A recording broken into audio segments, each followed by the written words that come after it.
that we started last week. And if you remember last week, the elders of Israel had come to Samuel. They had had concerns with his age and the behavior of his sons. And they really, I think a lot of that was a guise or, veiled with a pretense for what they really wanted. And that's, they wanted to ask for a king. They want a king over their country. And this is over Israel. This is a big historical moment because this is the information that we see in the Bible that leads to a monarchy in Israel. Before this, we didn't have a king. There's about 4 more books that are written, 1st and 2nd Kings and 1st and 2nd Chronicles, that give us a history of all the kings. And so this is the origins of it right here in chapter 8. This is how it all went down. This is how it all came about. The people had a desire for a king. And Samuel, as a man of God and probably one of the most significant persons since Moses in Israel, in the country there, is the one who is confronted with this question or this request. And no doubt he is thinking about the material that he teaches from, and that's probably, books like Deuteronomy. And in fact, I'm going to read you a few verses from Deuteronomy that will kind of give you what is Samuel thinking? Why is this such a big deal? This is a crisis because it is something that was predicted by God, but it's not something that was in the will of God. In fact, go back there with me, and if you hold your place there in 1 Samuel, I want to show you these verses. What is the big what's the big problem? Why is a king so bad? Well, look at just an example, Deuteronomy 7, beginning at verse 17, you'll kind of get an idea of what Israel was taught when they were in the wilderness before they got into the land of the promised land. It says in verse 17, if you should say in your heart, these nations are greater than I, how can I dispossess them?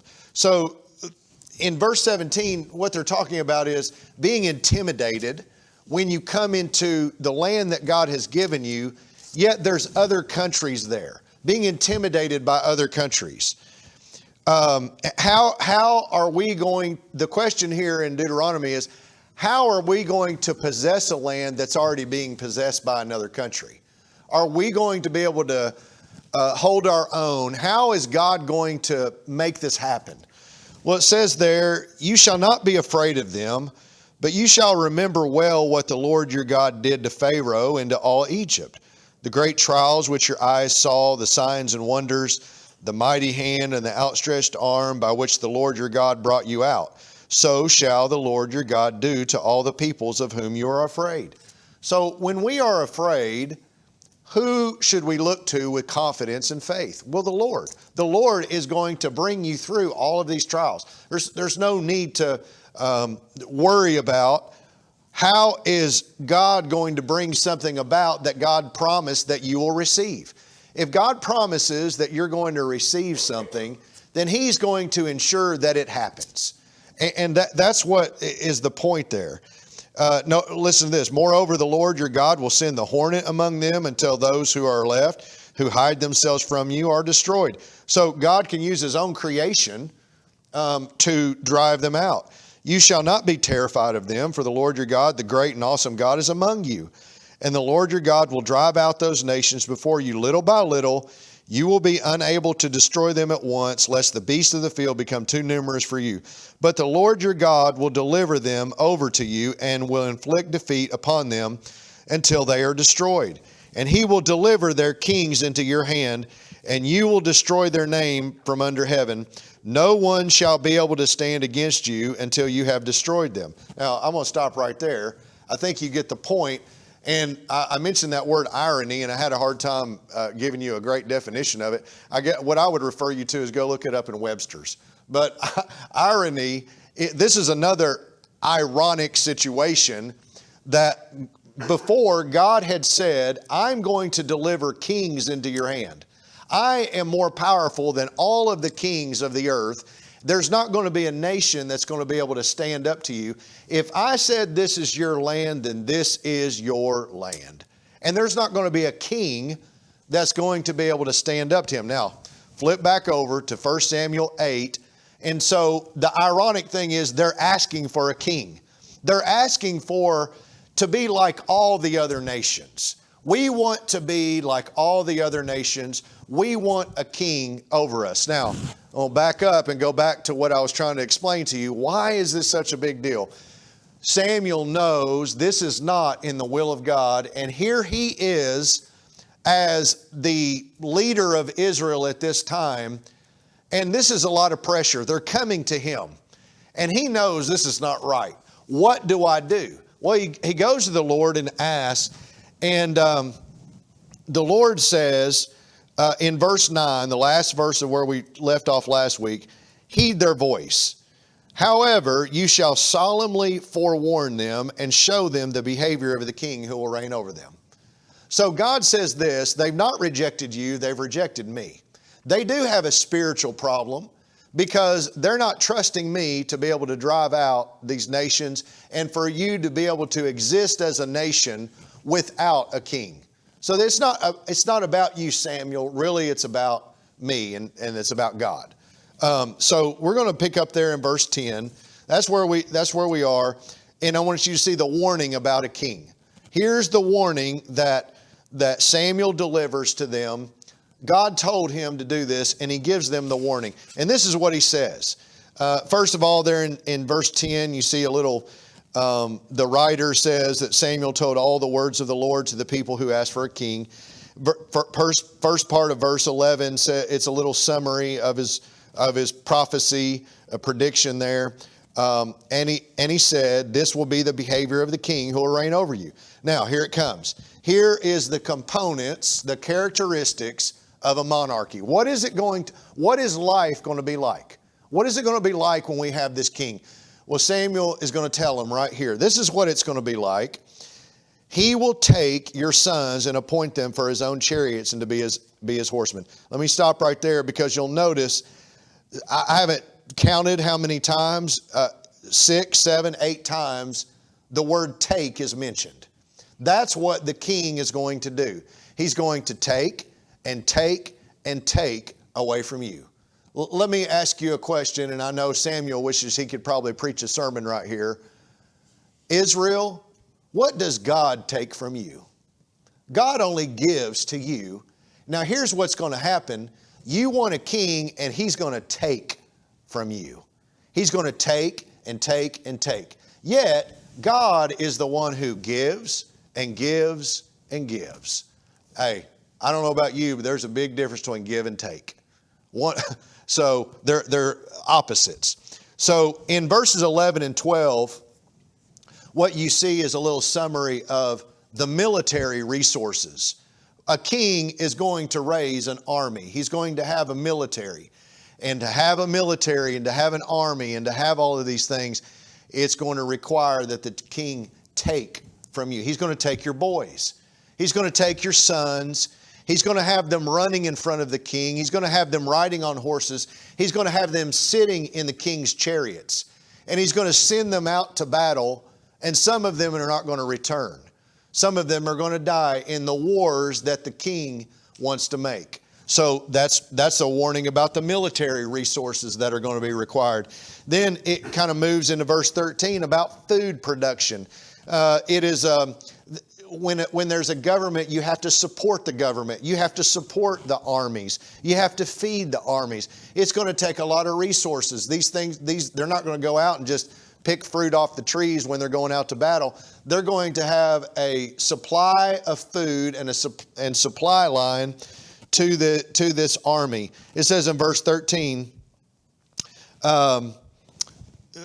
he will take your daughters to be perfumers, cooks, and bakers. So there's not going to be just the boys are going to be taken, but the girls are going to be taken too. He's going to take your little boys and your little girls, and he's going to put them to work in his army and for his purposes. Notice in 14 through 17, you see all of these different layers of bureaucracy that it's going to be established. You know, we hear about these political arguments all the time in our current events, how government has grown and the bureaucratic layers of our government is just growing and growing and growing. That's what Samuel is telling them. This is you want a government, there's going to be a big government, and the king is going to create an even bigger government. Notice in verse 14, he will take the best of your fields. He's going to take your land, your vineyards, your olive groves, and give them to his servants. Some of this may be corruption. Some of it just may be an honest effort to support the government. But some of it may be in exchange for favors. I'm going to promote this person because this person is loyal to me. This is a powerful family. I'm going to reward that powerful family. And so those are the things that kings do. That's the way human government works. So notice there in 15, he will take a tenth of your grain and your vintage and give it to his officers and servants. He will take your male servants, your female servants, your finest young men and your donkeys and put them to his work. You see that? To his work, his goals. He will take a tenth of your sheep and you will be his servants. So let me just make a concluding remark there about what this means. And what this means is that the king is going to be the sovereign one, the sovereign ruler of the land. But who is supposed to be the sovereign ruler of Israel? God is. That's exactly right. You got the point. And that's why God told Samuel back there in verse 7, it says, and the Lord said to Samuel, heed the voice of the people and all that they say to you, for they have not rejected you, but they have rejected me. And so now the king is going to be the one. He's going to be the one. Whatever he says, it goes. It's either do what he says or it's die. And so it's going to demand obedience. It's going to demand their resources. It's going to demand their full loyalty and allegiance to him and to him only. So Samuel, you can understand his fear.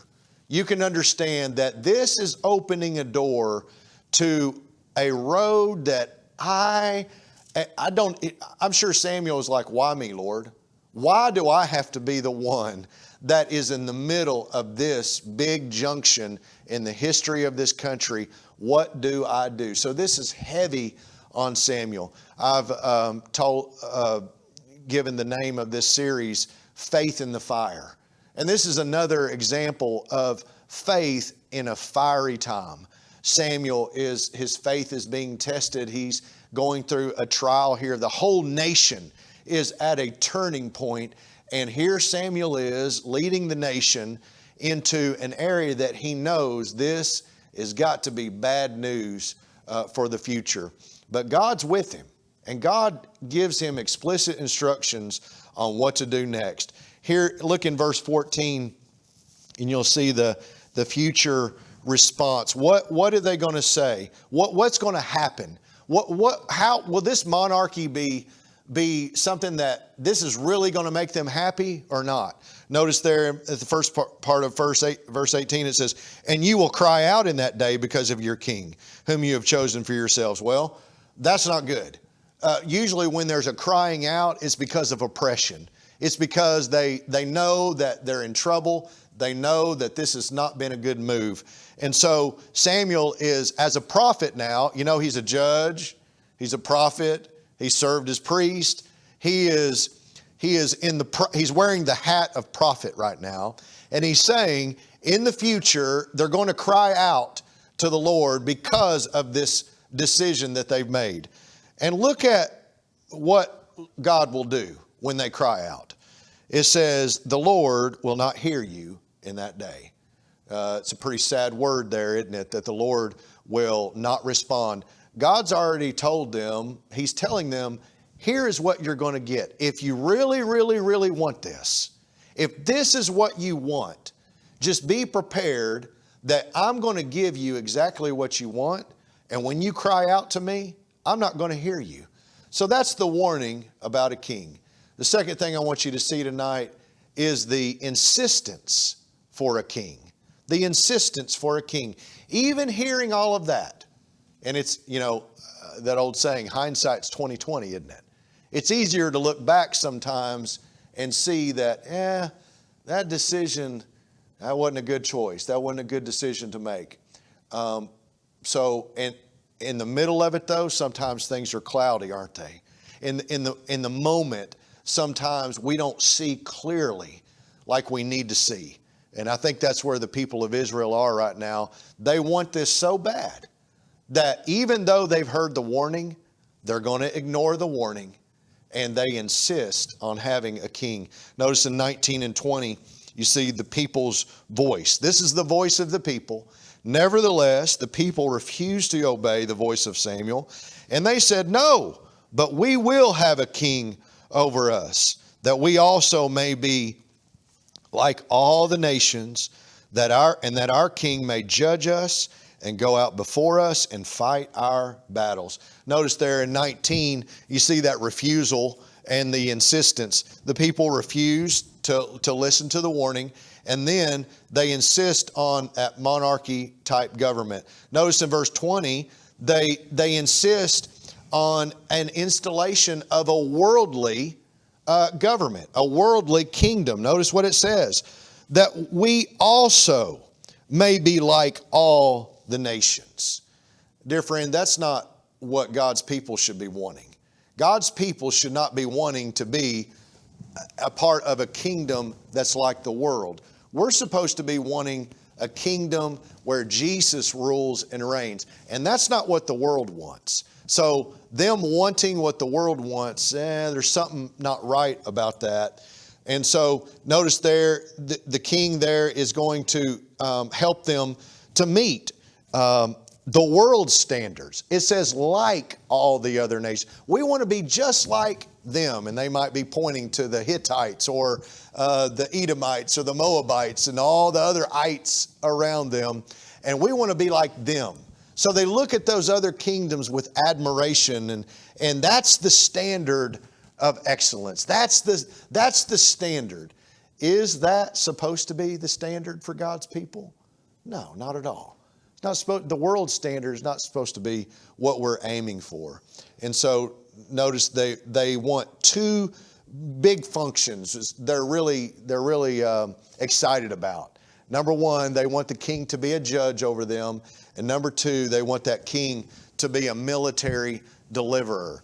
I read you that text from Deuteronomy. It's just an example. There's other many verses that talk about the Lord fighting our battles for us and the Lord bringing the victory for us. But what they want is a human king to judge in the matters of their nation and also to be a military deliverer. Look at what happens in the last couple of verses. Now you see a picture here of Samuel and the Lord. The Samuel and the Lord in verse 21. Samuel heard all the words of the people, and he repeated them in the hearing of the Lord.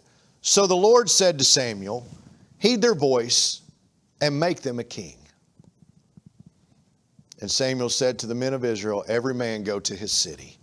Kind of ends on a very sudden note, doesn't it? Kind of a note of suspense, really. We don't know what's going to happen next until you read further.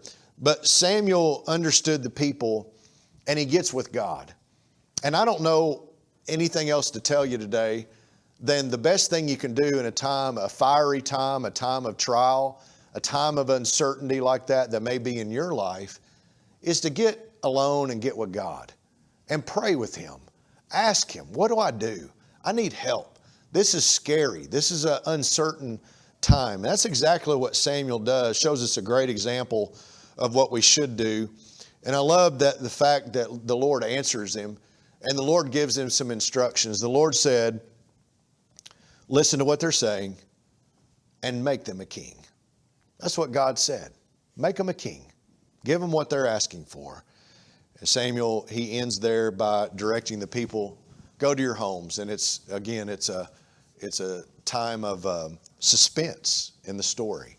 I want to lead you with two things that I've already kind of touched on, but I just want to make as just closing thoughts for you to take with you today.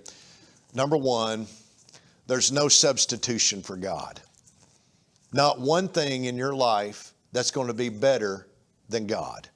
You see what they're doing here is that they want to be, they want to fit in. They want to, the Lord had promised to fight their battles and win their battles. The Lord had promised to provide a system for them to have judges. The Lord had always given them a word and a deliverance when they needed a word and when they needed deliverance. God had always been faithful to do that for them. But instead, they would like to find a substitution for God. Dear friend, even in your life, there's no substitutions for God. Now, you may try to find one, but you'll never find anything that matches what God can do in your life. The second thing there is that little phrase, like all the other nations. God's people are supposed to be distinct, are separate, because they are in God's hands. They are in the care of God. And we're not supposed to aspire to be like the world. We're supposed to aspire to be what God wants us to be and to do things for His honor and glory. I'm going to ask our musicians to come, and we'll have a song of invitation. I think I heard them sing Just As I Am a while ago. If you'll stand with me and let's sing together.